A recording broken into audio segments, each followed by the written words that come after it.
To conclude, I did not put that in the beginning deliberately, so that nobody would think that I'm trying to make any politically correct statement or speaking out of fear of anyone but the Creator himself.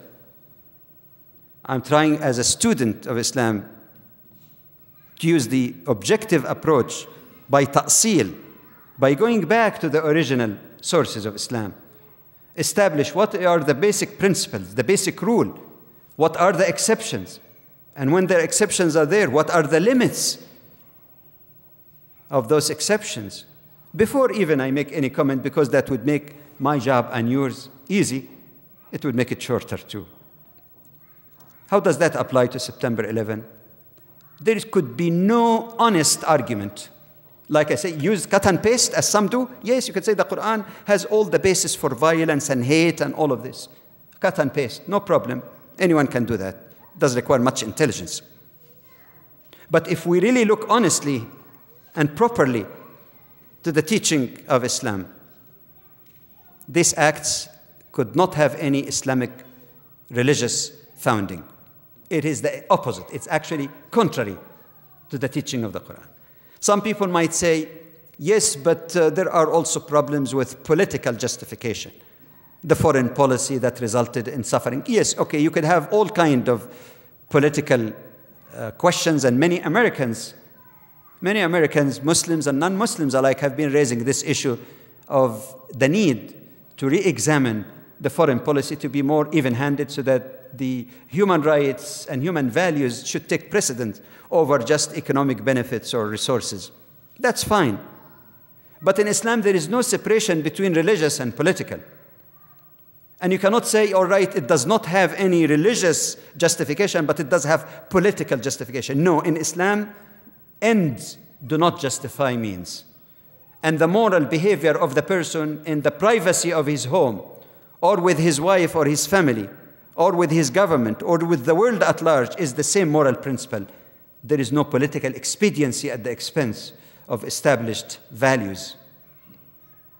But some people would say, but look, there is something different here in September 11, because those who committed the crime, or supposedly, we don't know, supposedly committed the crime, assuming, they claim they've been doing that in the name of God, and that's rather unique. They say, if you refer to Timothy McVeigh, he did a horrible thing, but he never claimed to be doing that in the name of Christianity or Christ. So that never happened in Christianity, but why is so much happening in Islam? My answer to that, look further. Are you telling me that no other religion at any point of time had some of its followers on the extreme fanatical or violent fringe who committed acts of heinous violence in the name of religion? We would be kidding ourselves if we point the finger only to some Muslims. In whose name were the Crusades declared? And by whom? What position? In whose name were the Inquisition held? Again, in whose name do we find a young extremist religious Christian holding his Bible and going to an abortion clinic to shoot and kill nurses or doctors because he interpreted the Bible as protecting human life, and that's the way? Is that an alternative legitimate interpretation, or totally perverted cut and paste out of context? Again, in whose name did Dr. Baruch, is his name, go to the Hebron Mosque to mow 29 worshippers in the holy month of Ramadan, killing them in the back while praying? He probably was claiming that this is in the name of the Judaism, and maybe that's why many of his followers consider him as a hero, and they had a monument for him. In whose name some of the fanatical Hindus destroyed the Babri Mosque. You can go on and on. The problem with media is a problem of even-handedness.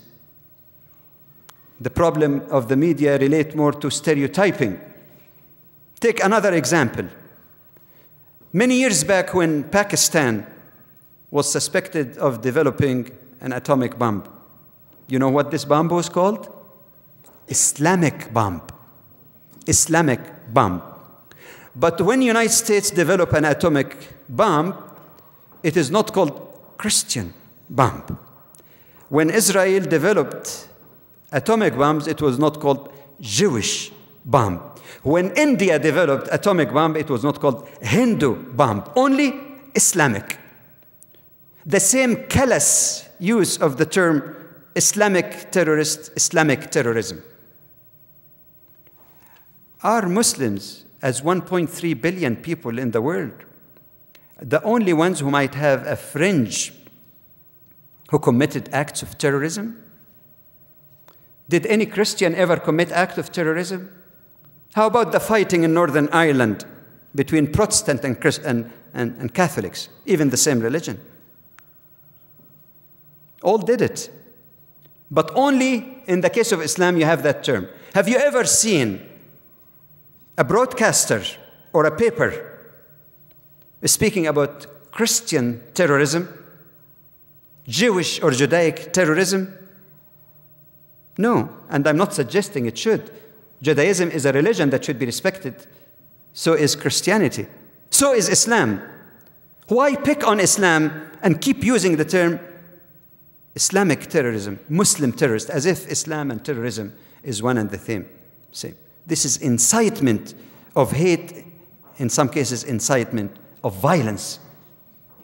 And no matter how many letters to the editors are sent, how much things are explained, that kind of prejudice continue unabated, unfortunately. People justify their deeds in the name of religion or even ideologies outside of religion. In whose name did many people perish under the Soviet disunion, as I call it today? And in whose name many people perished under the so-called Chinese Cultural Revolution? It wasn't any of these common religions. As I usually put it, human beings have almost infinite capacity to justify their evil deeds. If they find that religion is a winning card, they use it. Ideology of the party is a winning card. Nationalism, they use it. But that should not conceal the truth. It is a problem that Muslims have been double victimized. Muslims died also in the fall of the towers. Muslim rescue workers, policemen and firemen died also in the fall of the towers. Yet, automatically the finger was pointed to them. That surprises me. And allow me to be very frank and open with you. This is my way. Don't mind it, as a brother. When Timothy McVeigh did that in Oklahoma City, nobody went around to find who looks ethnically as white as Timothy McVeigh, so that the finger would be pointed to them or be attacked.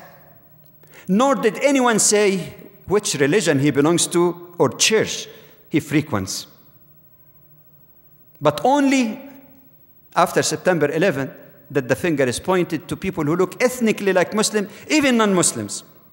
Christian Egyptian killed as much as a Pakistani, even a Sikh, because he has a turban and beard, just like Osama bin Laden. But you know what's the reason? Forgive me for that. I'm very blunt on it. I believe the reason why this was not applied to Timothy McVeigh because he is the typical white American.